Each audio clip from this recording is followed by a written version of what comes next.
Shin ko kun san jaruman Kannywood wanda asalinsu ba 'yan Najeriya bane ba? Suka dawo daga ƙasarsu zuwa Kannywood suka fara harkar fim? Ku biyo mu domin jin wanda asalinsu ba 'yan Najeriya bane ba. Kafin nan barka da zuwa Hausa Trend TV. Idan wannan lokacin ka ne ko lokacin ki ne na farko, ku tabbata kun danna mana subscribe da kuma alamar ƙararrawa domin samun shirye-shiryen mu. Ta ne idan mun yi sabon bidiyo za a ganar da ku cikin gaggawa. Kar kuma ku manta da alamar like da comment. Bari mun lissafo muku jerin jaruman da asalinsu ba 'yan Najeriya bane ba. Bari mu fara da ta takwas. Wadda ta zo ta takwas ita ce Amina Amal. Tana cikin jerin jaruman Kannywood wadda ba asalin 'yan ƙasar bane ba. Ta kasance 'yar asalin ƙasar Kamaru ce da ke cikin masana'antar Kannywood. Wacce ta zo ta bakwai, Fati Niger, ɗaya daga cikin mawaƙan Hausa da suka shahara suka kuma samu ɗaukaka nasarori da dama. Ta kasance haifaffiyar ƙasar Niger ce, haka ma yasa ake zama ta laƙabi da Fati Niger.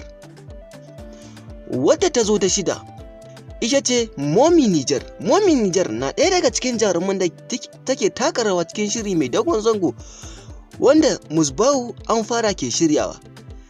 Ita ma ta shigo cikin jerin jaruman Kannywood wadda asalinsu ba haifaffar ƙasar Najeriya ba, asalinta 'yar ƙasar Niger ce. Ta biyar, Rakiyya Musa Fosi. Ko kun tuna da jarumar da ta fito tare da Adam A Zango a shirin Aisha Humaira? Idan ba ku tuna ba, na san kuna santa a bidiyoyin waƙoƙi Hausa da ake sakawa a manhajar YouTube, musamman waƙoƙin Hamisu Breaker da Garzali Miko. Rakiyya Musa Fosi ta kasance haifaffiyar ƙasar Niger ce, amma a yanzu tana nan a Najeriya saboda harkokinta na yau da kullum. Wadda ta zo na hudu, Aknan Bamenda. Shin wace ce Aknan Bamenda? Aknan Bamenda sabuwar fuska kuma jarumar fim a masana'antar Kannywood. Jarumar da ta kasance haifaffiyar garin Bamenda ne da ke kasar Kamaru. Hakan yasa ake kiranta da Aknan Bamenda. Jarumar Aknan Bamenda ta fara fim ne a shekarar 2020 da shiri mai dogon zango wadda fitaccen jarumi Adam A Zango ya shirya yake kuma saka a manhajar YouTube. Aknan Bamenda ta kasance Fulani ce kuma haifaffiyar kasar Kamaru wacce take makwabta da kasar Najeriya. Ta yi karatunta ta matakin firamare da secondary a kasar kafin shigowar ta Najeriya domin ba da nata gudunmuwar masana'antar shirye fina-finan Hausa.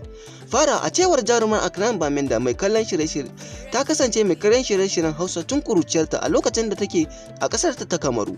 Haka ne yasa mata ra'ayin ita ma ta shiga masana'antar domin ba ta nata gudunmuwar hanyoyi da dama.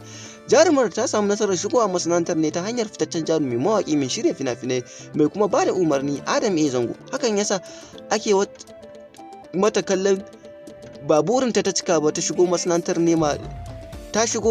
da kafar dama, domin jarumai da dama wanda suka dade masana'antar na da burin fitowa tare da ita tare da jarumi Adam A Zango, amma ba su samu daman haka ba.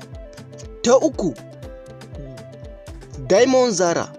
Zarah Muhammad, wadda aka fi sani da Diamond Zarah, shahararriyar jaruma a masana'antar shirya fina-finai na Kannywood wacce ta yi fice ta bangarori da dama, wacce asalinta ta kasance 'yar ƙasar Niger ce, ƙasa mai cike da al'adu. Fara fim, sannan jarumar Diamond Zarah ta fara fitowa fina-finai ne a shekarar 2018 a wani shiri mai suna Zuma da Madaji. Sannan ta shigo masana'antar ne ta dalilin Awal D ya kasai ɗaukaka. Sannan ɗaukakar ta ya fara tun bayan fitowar ta wani shiri mai dogon zango wanda Adam A Zango ya shirya mai suna Farin Wata. Sannan a fim ɗin da ta fito da jarumai kamar su Adam A Zango, Abdul Babulaye, Umira da dai sauransu.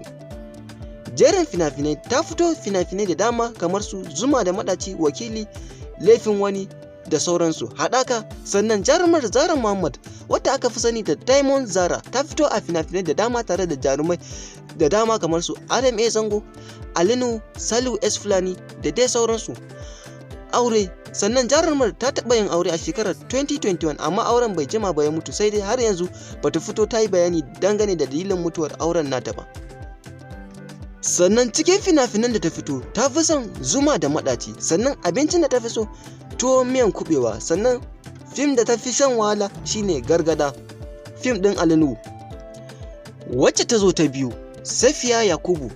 Wace ce Safiya Yakubu? Safiya Yakubu, wacce aka fi sani da Safiya Ghana, matashiyar jaruma ce a masana'antar fina-finai Hausa mai suna Kannywood daga yankin arewacin Najeriya. Kasance wata sabuwar fuska, ba kowa ne ya san ta ba. kuma ba kowa bane bai saba ganin shirye-shiryenta ba, sai dai a farkon shekarar 2022 ganin fitowarta tare da fitaccen jarumin nan Adam A Zango ya sa tarin jama'a neman bayani akan ta, wanda hakan ya taimaka sosai wajen haskakawar taurarinta a cikin da dama a cikin masana'antar.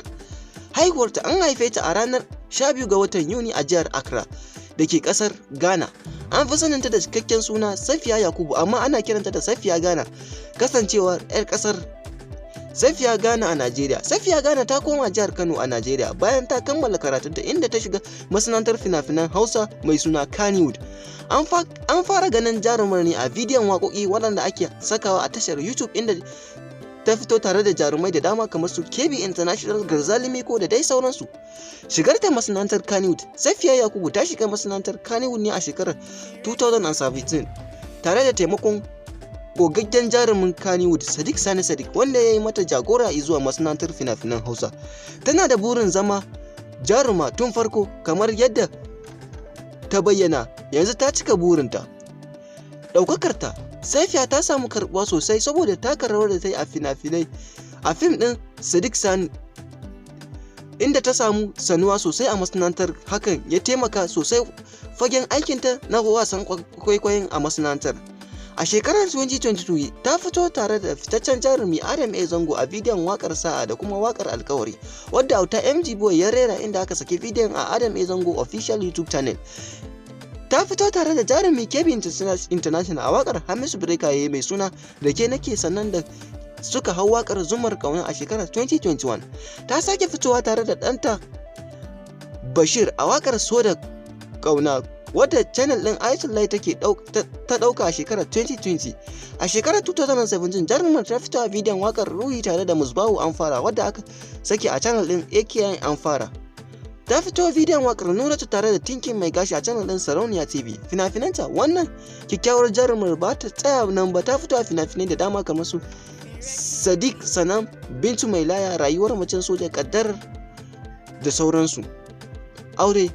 Ya zuwa yanzu Safiya Ghana ba ta da miji, ba ta kuma sanar da wani wadda ta tsayar ba, wanda take tsayar da shi a matsayin saurayinta ba. Wadda ta zo na ɗaya ita ce jaruma Hadiza Gabon. Wace ce Hadiza Gabon? Hadiza, wacce aka fi sani da Hadiza Gabon, fitacciyar jaruma kuma mai shirya fina-finai a masana'antar Kannywood. Hadiza Gabon jarumar tana jin yaren harshen Hausa da ma Turanci. Jarumar ta yi jakadanci a kamfanin MTN da kamfanin Indomie. Ita ce kuma mamallakiyar Hack Foundation, wadda ta bude shi ne don tallafawa marasa ƙarfi. Haihuwarta. An haife ta Hadiza Gabon a jihar Libreville a ƙasar Gabon. Mahaifinta Aliyu ya kasance ɗan ƙasar Gabon ne, mahaifiyarta kuma ta kasance Fulani na jihar Adamawa a Najeriya. Sannan jarumar tana da 'yarta ɗaya da ta haifa. Shigarta Kannywood. Hadiza Aliyu ta fara fim nata. San fim ɗinta ya samo asali ne tun daga lokacin da ta ziyarci jihar mahaifiyarta, wato jihar Adamawa a Najeriya, inda daga bisani ta fara shirya Akoma Jihad a Kaduna domin daga masana'antar fim na Kannywood. Sannan jarumar ta samu damar gana da Alinu, inda ta nemi taimakonsa don kaddamar da ita a matsayin 'yar fim. Sannan ta fara fitowa a shirinta na farko tun 2009 a wani fim mai suna Artabu. Jarumar ta samu nasarar shiga masana'antar Kannywood ne da taimakon jarumi Alinu da kuma Aminu Sharif, wanda aka fi sani da Momo. Allah ya sa mu dace. Jama'a a tabbata an danna mana subscribe da kuma alamar ƙararrawa domin samun shirye-shiryenmu. Ta haka ne idan mun yi sabon bidiyo za a ganar da ku cikin gaggawa. Mun gode.